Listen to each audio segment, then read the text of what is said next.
안녕하세요. 이번 동영상에서는 자바스크립트의 반복문에 대해서 알아보도록 하겠습니다. 반복문이라는 것은 어떤 동작을 여러 번 실행할 때 불필요한 명령을 여러 번 복잡하게 쓰지 않고 소스 코드를 간단하게 작성하기 위해서 사용하는데요. 지금 보고 계시는 문서를 보면 1부터 5까지의 숫자를 더하기 위해서 비슷한 소스 코드가 5번이 사용이 되었습니다. 처음에 sum이라는 변수에 0이라는 값을 할당을 해줬죠.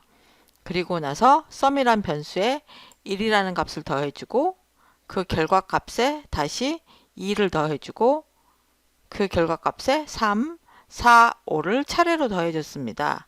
그래서 1부터 5까지 순서대로 더한 값을 마지막으로 출력을 해줬어요. 이 과정을 모두 거치고 나면 1부터 5까지 더한 값이 15라고 출력되게끔 하는 프로그램입니다. 그런데 이 소스를 보시면 이 5개의 문장이 거의 똑같아요. 1부터 5까지 더해준다는 이 값만 변하고 명령은 같은 명령을 사용하고 있잖아요. 반복문을 사용을 하면 이것을 줄여서 간단하게 표현할 수 있습니다. 자바스크립트에서 사용할 수 있는 반복문에는 for문이 있고 while문이 있고 do while문이 있습니다. 가장 많이 사용하는 for문부터 살펴보도록 하겠습니다. for문은 화면에서 보시는 것과 같은 형식을 가지고 있어요. for하고 괄호 안에 세 가지 형태의 문을 가지고 있습니다. 처음에는 초기 값을 가지고 있고요. 그 다음에 조건, 그 다음에 증가식 이런 형태를 가지고 있습니다. 그리고 중괄호 안에 실행할 명령들을 가지고 있어요. 아까 sum을 1부터 시작해서 5까지 차례대로 sum이란 변수에다 계속 더해줬었잖아요. 그것을 for문을 이용해서 표시를 하면 오른쪽과 같은 모습이 됩니다. 카운팅을 하기 위해서 i라는 변수를 따로 지정을 해주고요. 그 다음에 sum이라는 변수는 원래 0이라는 값을 가지고 있었죠. 그래서 두 가지 변수를 먼저 선언을 해주고 i라는 값을 1부터 시작을 합니다. 이게 초기 값이에요. 그 다음에 조건이 무엇이냐면 5까지 i는 6보다 작은 값까지 5까지 계속 반복을 합니다. 그리고 증가식은 i 값이 어떻게 증가하죠? 1씩 커지는 거예요. i 플러스 플러스 이 플러스 플러스는 1씩 커진다는 연산자입니다. 이 세 개의 문으로 구성이 되어 있고요. 이 문은 세미콜론으로 구별을 해줍니다. 그때 실행할 명령이 뭐냐면 sum 플러스 equal 그리고 i 이 i는 하나씩 커질 때마다 표시될 값이에요. 이 과정을 한번 정리를 해볼게요. 처음에 카운터로 사용할 변수 i 값에 초기값 1이 들어가겠죠. 1인 상태로 조건을 먼저 체크를 합니다. i가 6보다 작은가? 맞죠? 이 조건에 맞아요. 그러면 명령을 실행을 합니다. sum에다가 i 값을 더해서 sum에다 다시 저장을 해줘요. 그리고 가서 증가식을 실행을 합니다. 그러면 i 값은 2가 되었어요. 그리고 다시 조건을 체크를 합니다. 6보다 작죠? 조건을 만족하기 때문에 그 안에 있는 명령을 실행을 해요. 그럼 sum 값에다가 2를 더해줬어요. 그리고 증가를 합니다. 증가식을 실행을 해서 이제 i 값이 3이 되었어요. i 값이 3인 상태에서 조건을 다시 실행을 합니다. 조건에 만족하기 때문에 명령을 실행을 하고요. 다시 증가식을 실행을 해서 i 값은 4가 되었습니다. 조건을 체크를 하고 조건에 맞기 때문에 다시 명령을 실행을 하고 증가를 하고 이런 순서에 따라서 for문을 실행을 하게 됩니다. 초기 값은 한 번만 실행을 하고요. 조건을 체크하고 명령을 실행한 후에 증가식을 실행을 합니다. 이런 과정에 따라서 하다가 맨 마지막에 i 값이 6이 된 다음에 조건을 체크했을 때 조건을 만족하지 않으면 이 for문을 끝내고 빠져나오게 됩니다. 그리고 그 for문 다음에 있는 명령을 실행을 해서 화면에 결과값을 표시해 주게 되는 거죠.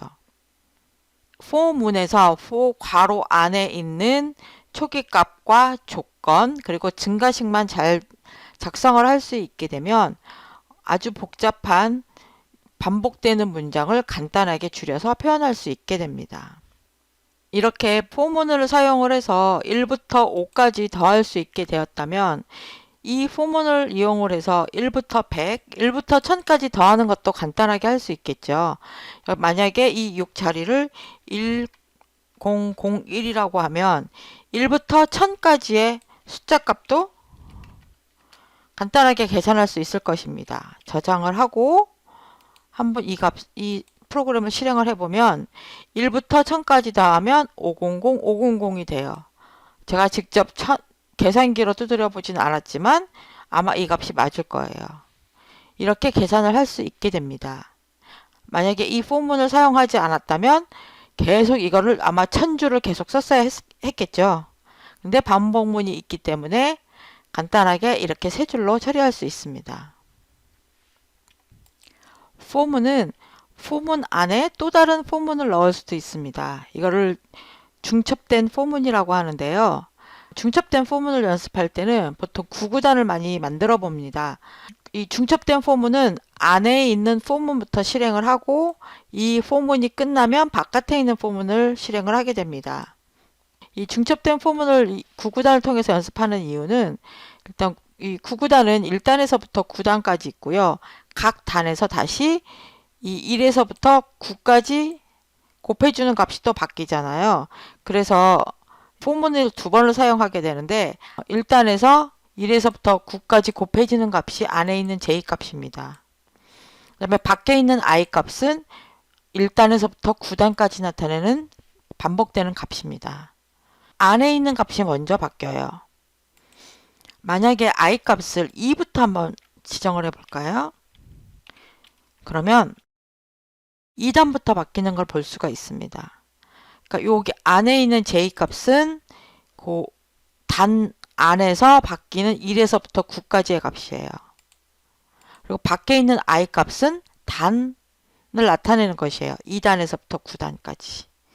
포문은 중첩해서 사용할 수 있고 중첩되었을 때는 안에 있는 포문부터 실행이 되고 그 다음 바깥에 있는 포문이 실행된다는 거 기억해 두시기 바랍니다. 자바스크립트의 또 다른 반복문은 while문과 do while문이 있습니다. while문은 일단 조건을 체크를 해요. 그래서 이 조건에 맞으면 괄호 안에 있는 명령을 실행을 하고요. do while문은 일단 명령부터 실행을 해놓고 그 다음에 조건을 체크를 합니다. 그래서 while의 경우에는 조건에 맞지 않으면 명령이 한 번도 실행되지 않을 수 있어요. 근데 do while문의 경우에는 조건에 맞지 않더라도 명령이 일단 한 번은 실행이 돼요. 그래서 실행을 한번 해놓고 조건에 맞지 않으면 이 do while문을 빠져나오게 됩니다. 어떻게든지 간에 한 번은 실행을 하고 싶다 그러면 do while문을 쓰시고요. 조건에 따라서 명령을 실행할 수도 있고 실행 안 할 수도 있다 그러면 while문을 쓰게 됩니다.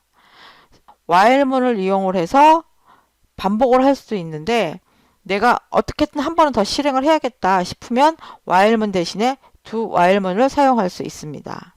한번 두 개를 비교하는 소스를 한번 작성을 해볼게요. 이거는 책에는 없는 예제인데 간단하게 비교하기 위해서 만든 소스입니다. 변수 sum에는 지금 10이 들어가 있어요. 그래서 while문을 이용을 해서 sum이 10보다 작으면 sum의 값을 alert 창에다 보여주는 거예요. 알림창에 보여주는 예제인데 while은 일단 조건을 체크한다고 했잖아요. 조건을 체크했더니 이 조건에 맞지 않습니다. 그러면 이 alert 문이 실행이 될까요? 실행이 되지 않습니다. 이걸 한번 열어보면 아무것도 나오질 않아요. 그래서 while은 조건을 먼저 체크하고 그 조건에 맞을 경우에만 괄호 안에 있는 명령이 실행이 됩니다. 반면에 주석 처리를 하고 do while문을 한번 넣어 보겠습니다. do while문은 이걸 넣고 한번 실행을 해 볼게요. 그러면 alert 문이 나옵니다. do while의 경우에는 조건을 따지기 전에 일단 명령을 실행을 합니다. 그리고 나서 이걸 체크를 해요. 조건을 체크를 했더니 sum이 10보다 작으냐고 물어봤는데 조건에 맞지를 않아요. 그래서 끝내버립니다. 이걸로 끝이 나서 한 번 명령을 보여주는 걸로 끝나는 거죠. 더 이상 실행되지가 않습니다. 이렇게 while문과 do while문은 차이를 보여주죠. 그래서 조건을 먼저 체크하는지 나중에 체크하는지에 따라서 while문과 do while문은 차이가 있습니다. 그리고 while문을 연습해 보는 데는 이제 팩토리얼 계산법을 많이 사용을 합니다. 팩토리얼이라는 것은 어떤 숫자가 주어졌을 때 그 숫자까지 곱하는 거예요. 만약에 10이 주어졌다 그러면 1부터 시작해서 10까지 계속 곱해 나가는 거죠. 이것을 포문을 이용해서도 1부터 10까지 계속 곱해 나가도록 체크할 수도 있지만 while문을 사용을 해서 주어진 값, 이 프롬프트 창에서 입력받은 값을 n이라고 놓고 그게 n보다 작거나 같을 때까지 계속해서 그 값에다가 곱해 나가는 것입니다. 이것을 꼭 똑같이 이 소스대로 출력하실 필요는 없고요. 여러분 뭐 나름대로 소스를 작성하셔도 돼요. 네, 오늘은 이렇게 해서 자바스크립트의 반복문에 대해서 살펴보았습니다. 감사합니다.